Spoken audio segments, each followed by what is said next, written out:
listening to the Pro Bono Happy Hour. I'm Rena Gleaser. Happy New Year and welcome back. Today's guest is Laren Spirer, Director of Pro Bono Programs at Columbia Law School in New York City. We discussed her career, law school pro bono initiatives, the student perspective on access to justice, and more. We hope you enjoy our conversation. Laren, welcome, and thanks so much for joining us today. Oh, thanks for having me. Let's jump right in. So I wanted to start things off on a lighter note. Since our program is called the Pro Bono Happy Hour, and you are a well-known food and cocktail writer and blogger, could you give us some recommendations or tips about where to go for a great happy hour? Sure. Well, to be fair, I'm semi-retired these days, but yes, for many years I did a lot of food and cocktail writing. And in New York, a lot of people in the pro bono community know about the 8th Street Wine Cellar because it's somewhere I've hosted Pro Bono Week get-togethers. And they have a great happy hour every day between 4 and 8. So it's right by Washington Square Park, and you should go there and tell them I sent you. That is awesome. And now maybe they can sponsor our program. But so that's fantastic tip. And any other sort of beverages or cocktails that you're enjoying or recommending for the winter season? Yes. Well, now that winter is upon us, I have a tendency to turn to whiskey-based cocktails. So I tend to go for something very traditional like a rye Manhattan to keep away the winter chill. That is amazing. And that got a huge smile and a huge thumbs up from producer Dave. So I think we will be taking that recommendation to heart. So, okay, now back to regularly scheduled business. Could you tell us a little bit about your professional background and your journey to Columbia Law School? Sure. Prior to law school, I worked for nonprofits in Boston in the social justice arena. And then when I graduated from NYU, I was a litigator briefly in private practice for a few years immediately upon graduation. And then as I was starting to search for a more public interest-focused position, which is what I should have been doing in the first place, a fellow NYU law grad had passed my resume along to a nonprofit that was using the then somewhat fledgling Internet to support pro bono and public interest lawyers, where I became the first full-time hire. You may know that nonprofit as Pro Bono Net. And Pro Bono Net led me to a 15-year career in the pro bono world. After I left Pro Bono Net, I created the first pro bono practice management position at Debevoise, where I stayed for 8 years. And now I'm at Columbia running their pro bono program. Well, I'm excited about that. As someone who has a Columbia University diploma hanging on my wall, I feel an extra close kinship to a Morningside Heights and connection. So before we move on to talk more about your current position and law school pro bono, what is it in your personality, experience, nature, what do you think formed your interest in a pro bono or public interest legal career? That's an interesting one. I haven't given a lot of thought to that. But I think even in college, as I was taking courses, I was a sociology and women's studies, sociology major, women's studies minor. And I think I was just always fascinated by what I then called study of the obvious, but it was like study of interactions between various groups of people and why they were the way they were, and really feeling the need to be out there working to make the world a better place. And I very quickly learned that for me, I wanted that to be part of my daily work. I've had some other positions here and there that were not focused on social justice, and it was harder for me to get up and go to work in the morning. So for me, that was something that always motivated me. So once I stumbled into the world of pro bono, it was a real click for me. It was, wow, not only do I get to do something every day that makes the world a better place, but I get to help others do the same. And that really has worked for me. Thank you. Thank you for sharing. So what do you do now as the director of pro bono programs at the law school? How do you spend your time? Well, I'm responsible for finding and creating pro bono opportunities for our students that enable them to do meaningful law-related work under appropriate supervision, because they're still law students, obviously, that has an impact in the larger community. So what that means from a daily basis is communicating regularly with partner organizations, legal services organizations, and law firms who are doing pro bono work, talking to students about their interests, and working with all of them together to develop appropriate projects. So sometimes it's phone calls, it's emails, it's meetings, but all of these things to communicate and create opportunities for the students that are meaningful and that will help the legal services organizations accomplish what they want to get done. And of course, Columbia has a pro bono requirement, so I'm tracking all the work that our students do towards the graduation requirement. I answer questions from students and graduates about the New York 50-hour pro bono rule. And that is kind of my day-to-day work.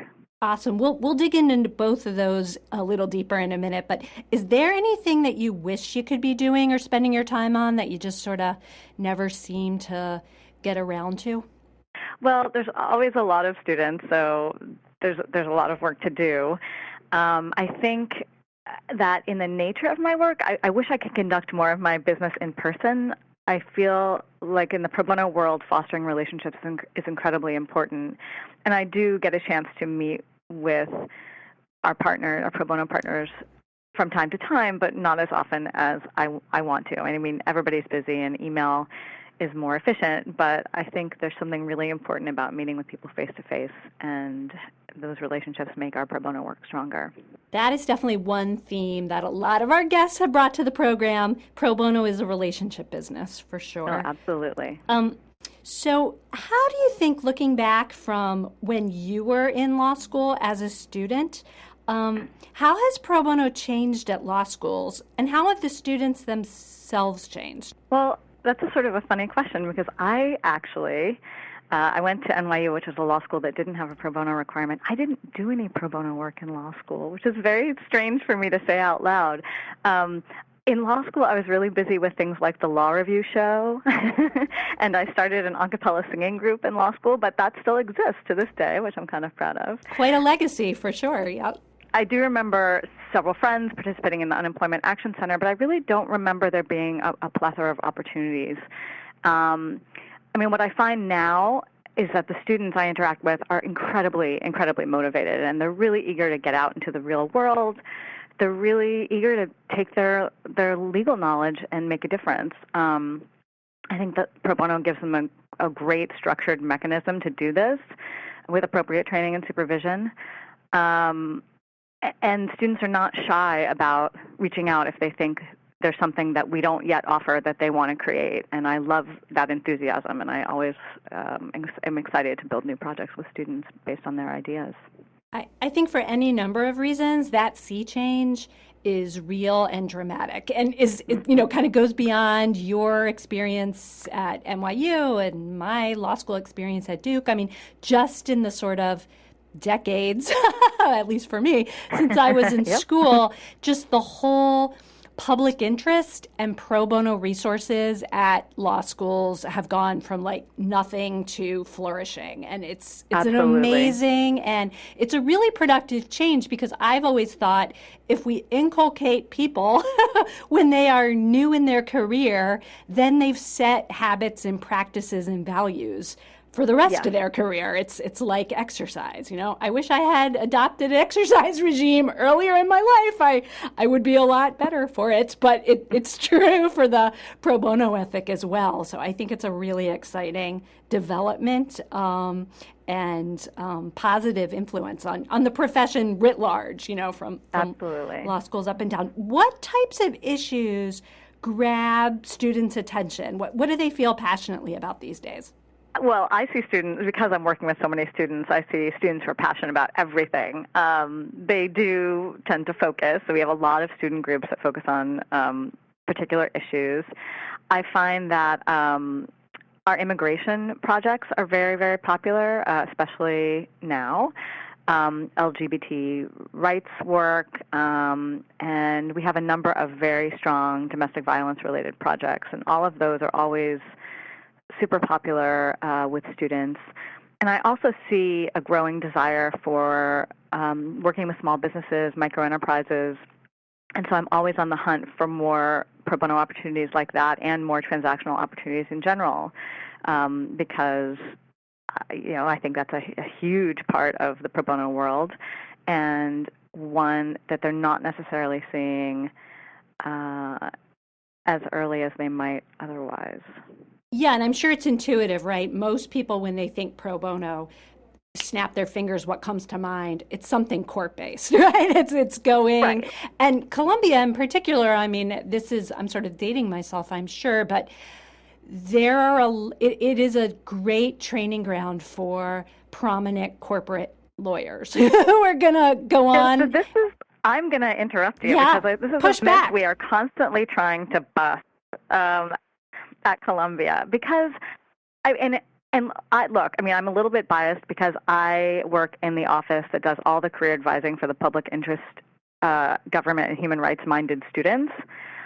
And I see our students going off into the world, and our grads are out there in the world as amazing public interest, government, and human rights leaders.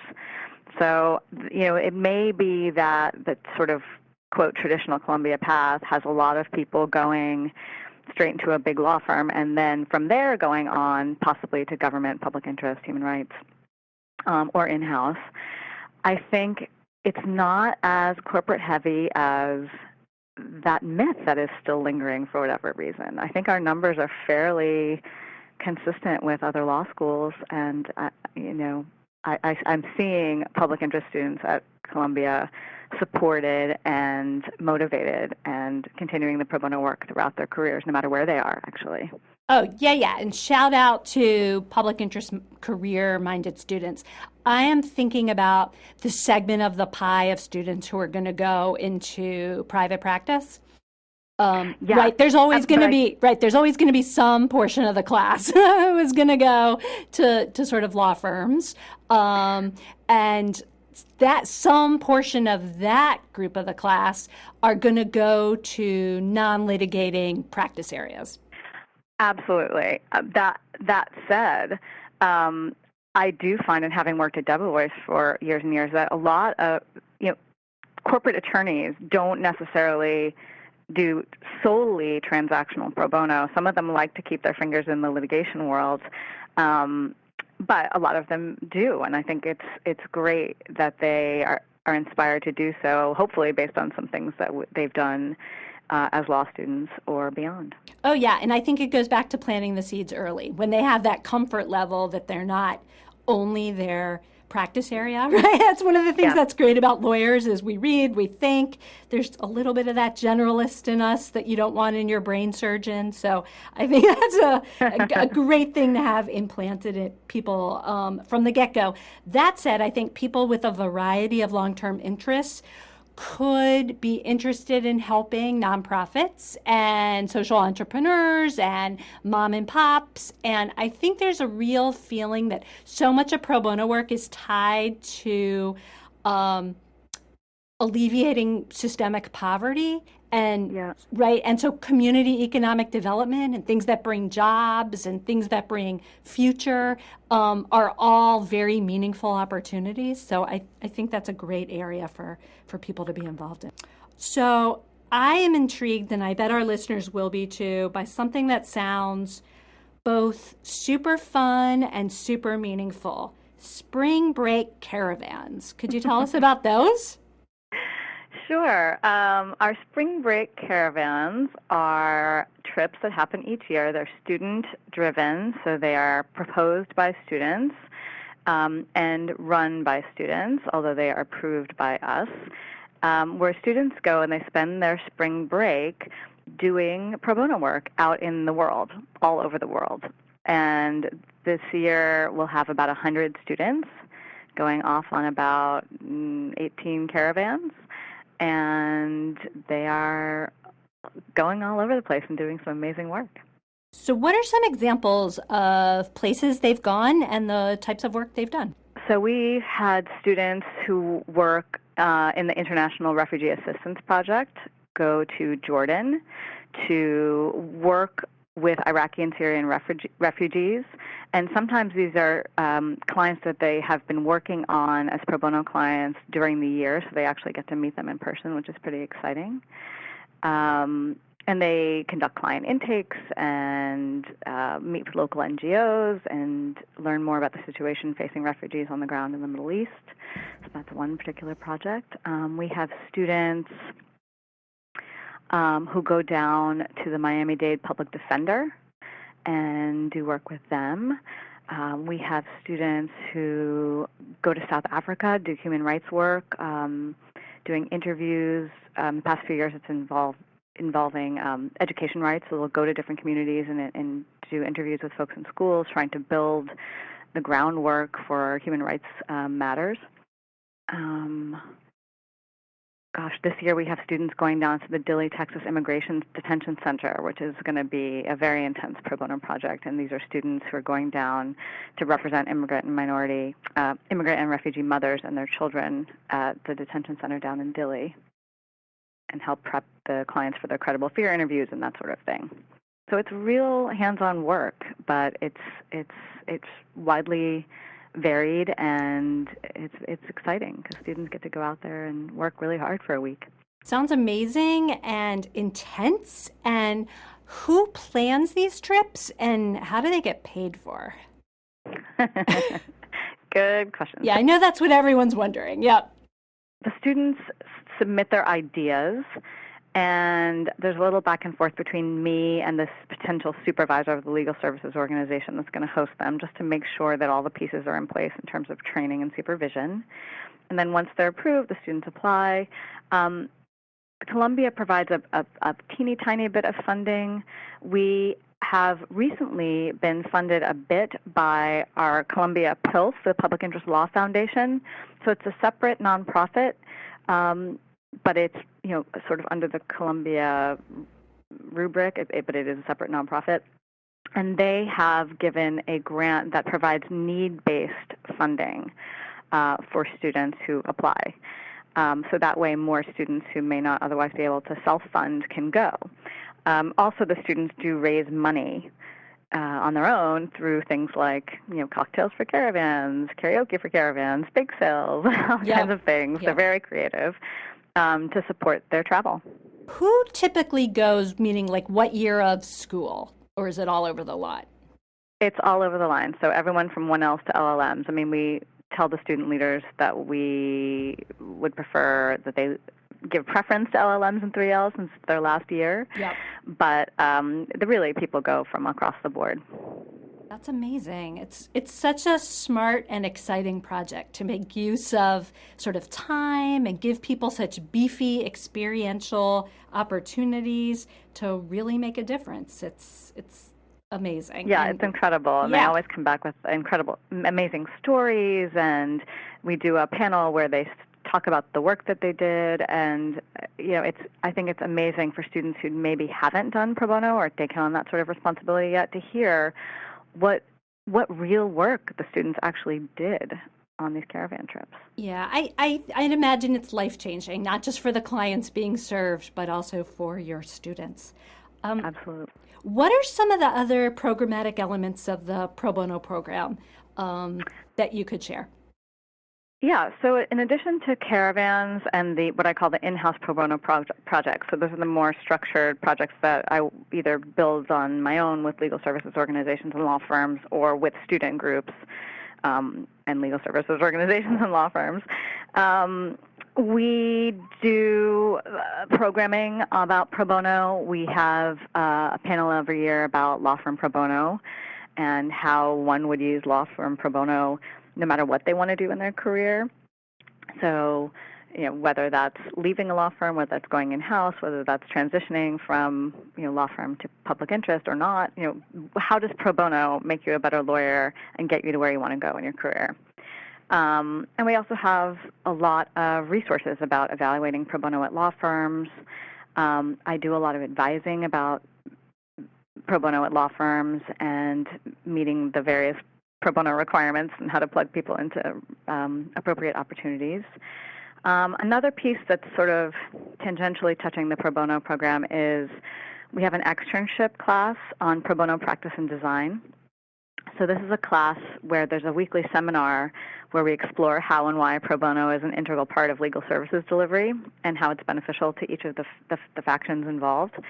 And students take this seminar, and then they have a field placement at legal services organizations that utilize pro bono attorneys to figure out, are they doing it well? Could it be done better? Is there a better model? That kind of thing. Cool. That's a great variety of pro bono offerings and education and opportunities. I wanted to circle back and talk a little bit about mandatory pro bono that you mentioned.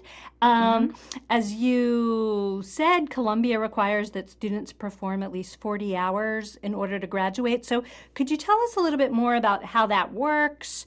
How's the requirement administered? And sort of off the record, wink, wink, what do you think of mandatory pro bono for law students?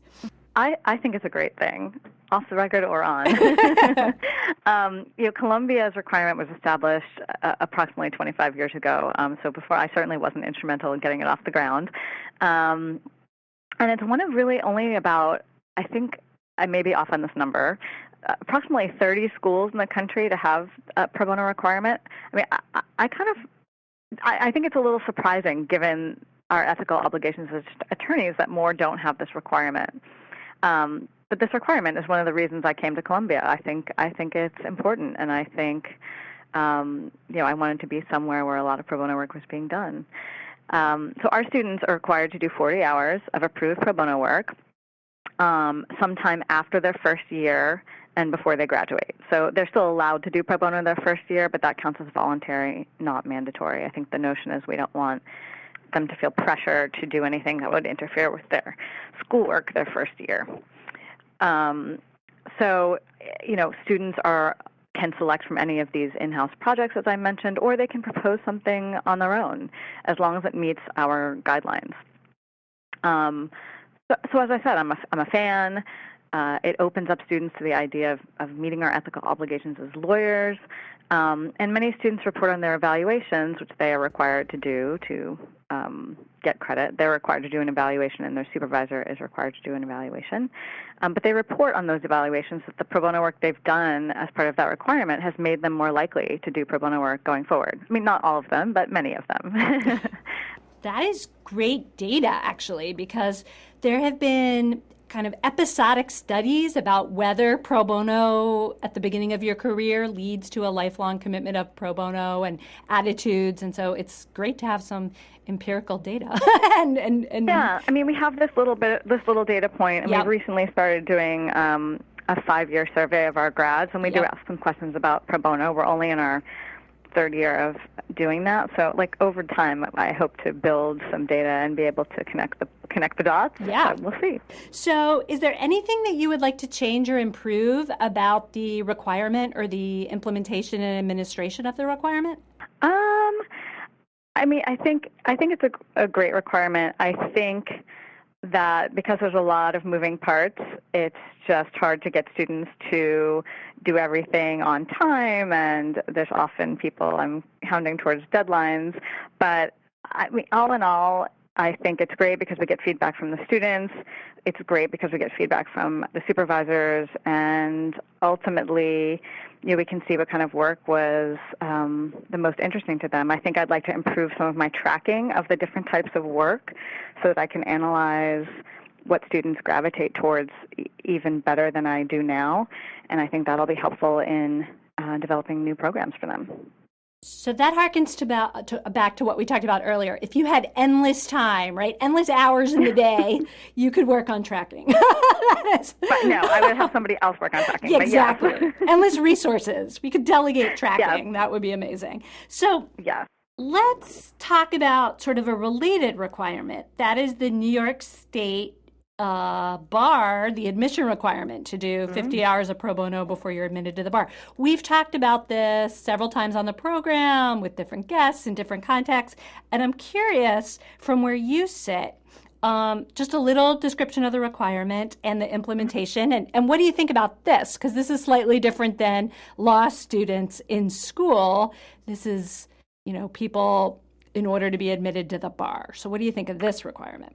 Yeah, I mean, so as you mentioned, the requirement is that all of those folks who want to be admitted to the New York bar are required to do 50 hours of pro bono work before they are admitted. That definition of pro bono, however, is quite broad, quite broad, and I mean, much more broad, in fact, than the Columbia requirement.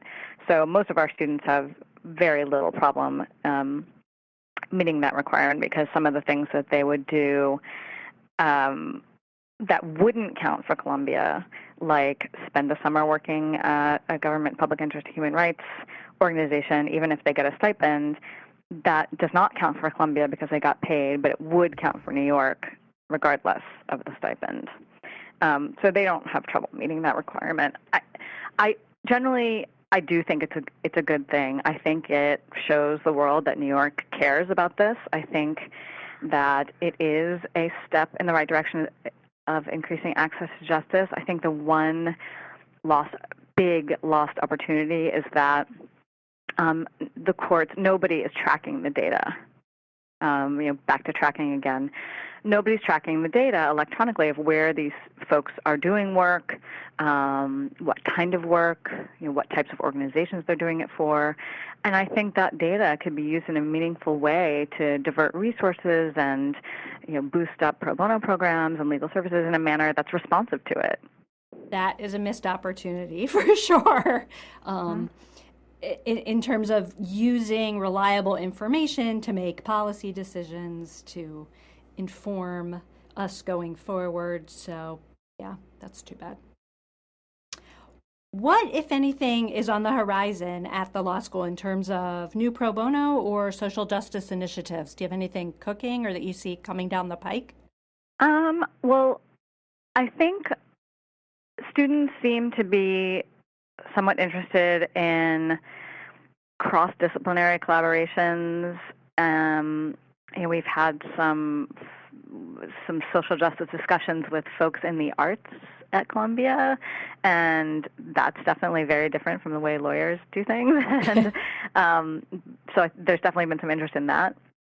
And I'm also seeing some interest, especially post-election, in cross-school collaborations, which I don't know how much of there has been in the past. I think we'll see more of both of these things going forward. And as far as new projects, I'm always on the lookout to develop new projects. I don't have anything percolating right this second, but I'm sure by the end of the year I would have a few more things that don't exist now. All right. Well, we'll have to check back in and get some updates down the road. Sure.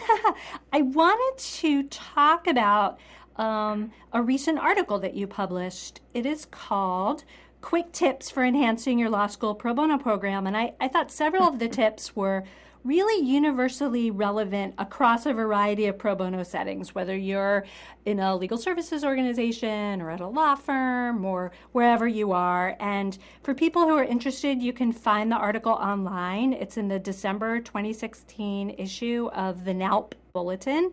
And quick shout out to your co-author, Carolyn Goodwin, the Director of Public Service and Pro Bono at the Boston University School of Law.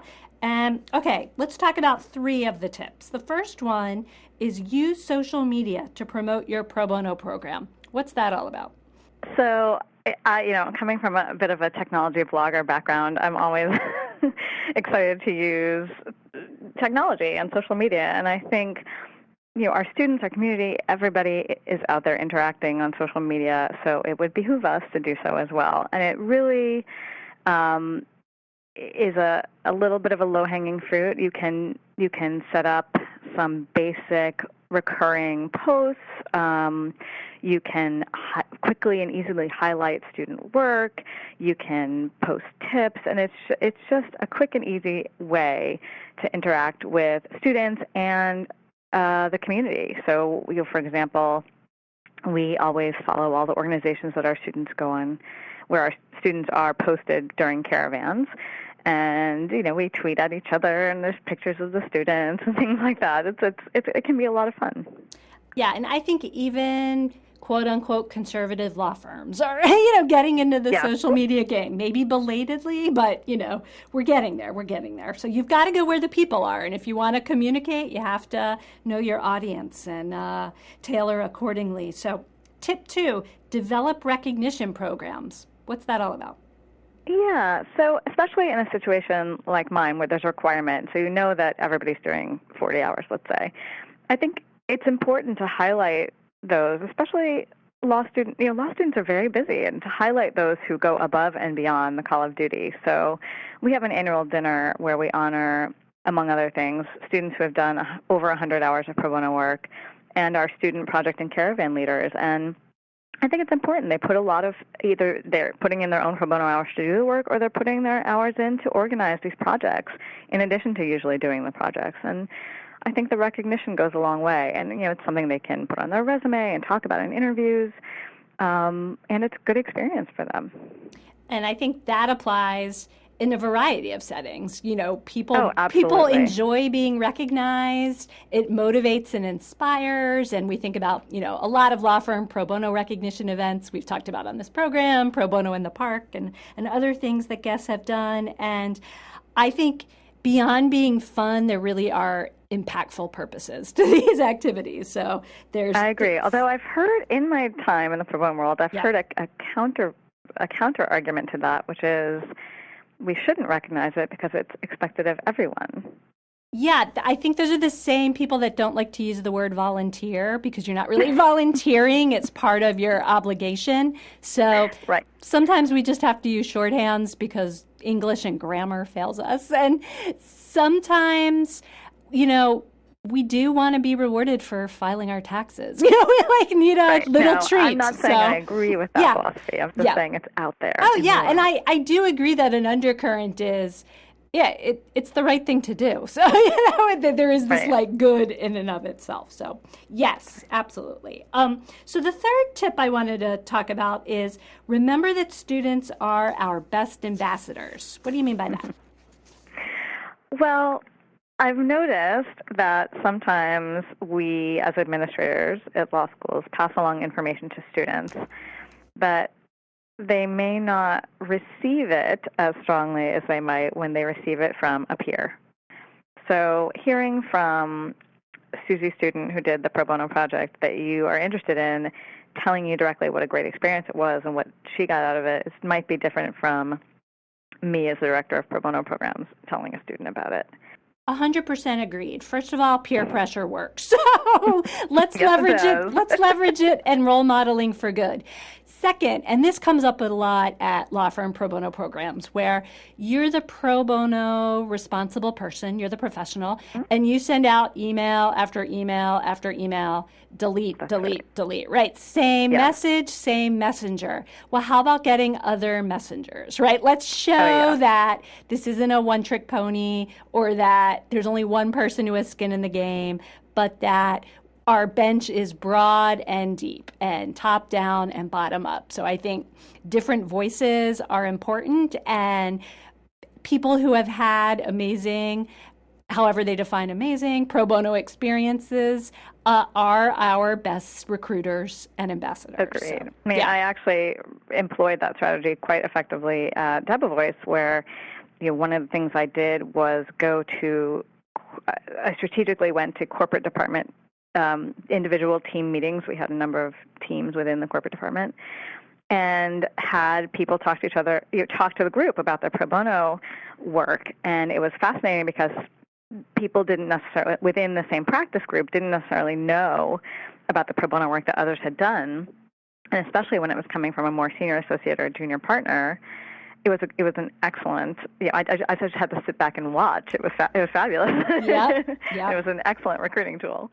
Yep, that is a great tip and a great example. So you're very involved in both the New York State Bar and the New York City Bar. And as we talked about with the 50-hour rule, New York is such a laboratory for new pro bono offerings.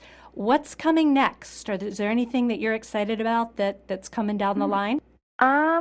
Well, I see, once again, talking about collaboration, I think folks, organizations seem to be a lot more open to collaboration than potentially they were in the past.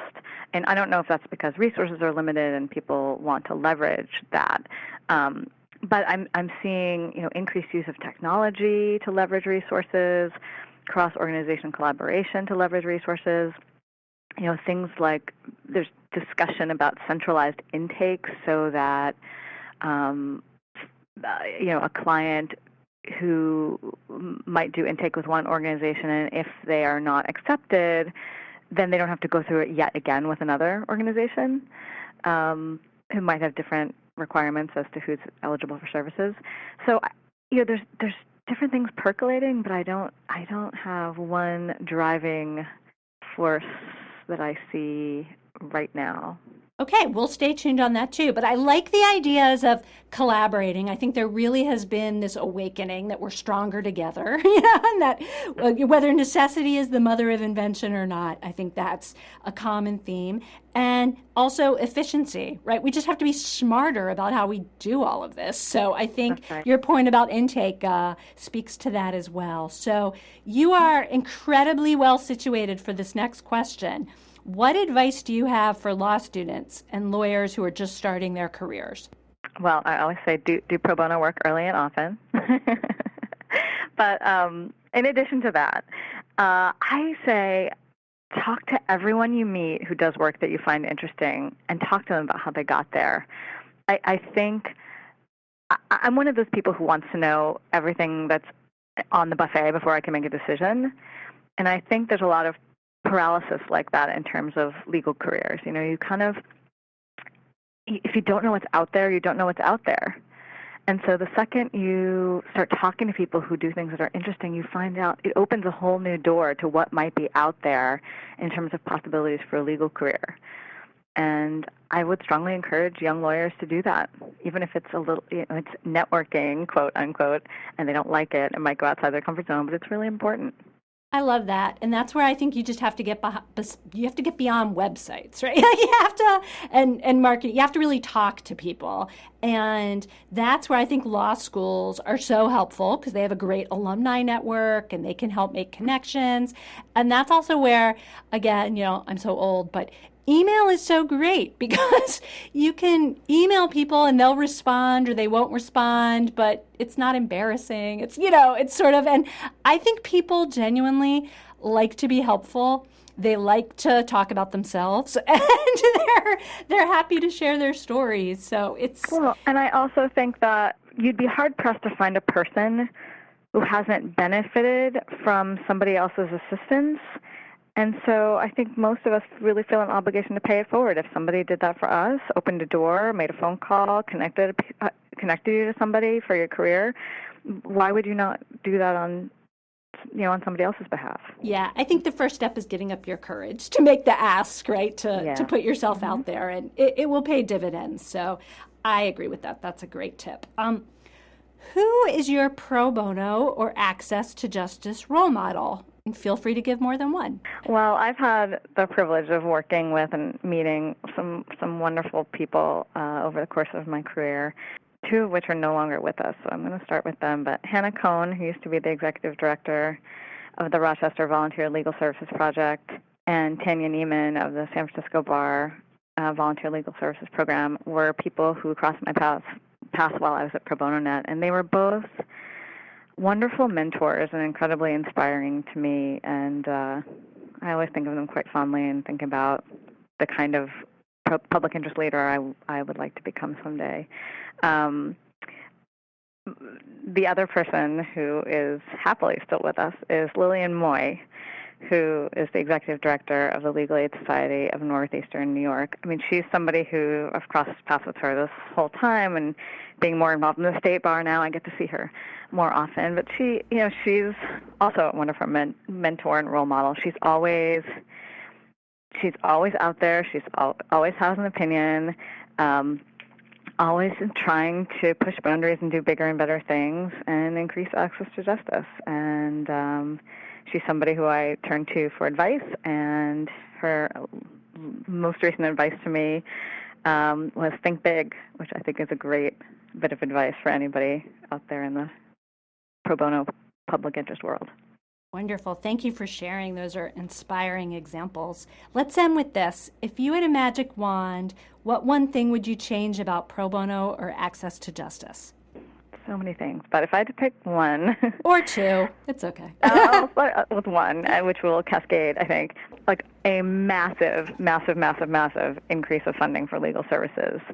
I think that with that, you can increase pay for public interest lawyers. In my personal opinion, a public interest lawyer should be making as much as a first-year associate in a firm, or the gap should not be as gappy. Yep. I think it could, increasing funding could expand the network of organizations. It could upgrade technology for legal services. It could, enable organizations to proliferate so that they're everywhere, like your local post office or something like that. I think the funding could go a long way in increasing access to justice. Sure. More resources, more justice. It makes perfect sense. So thank you so much for being our guest today. It's been a pleasure. No, my pleasure. Thank you. Thank you so much to Laren for joining us today. New and archived episodes of the podcast can be found on iTunes and YouTube. Be sure to subscribe if you haven't already, and please take a moment to leave a review. We'd appreciate the honest feedback, and it would help make it easier for other listeners to find the program and expand the conversation about pro bono and access to justice. We'd love to hear from you. Send your comments and suggestions to pro bono at probonoinst.org. Be warned, we might just read them on the air. As always, to learn more about the Pro Bono Institute and our work, please visit our website at probonoinst.org.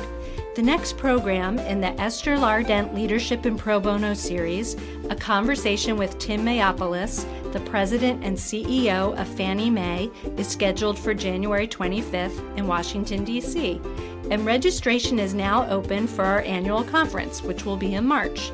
If you're interested, act now to take advantage of discount registration rates.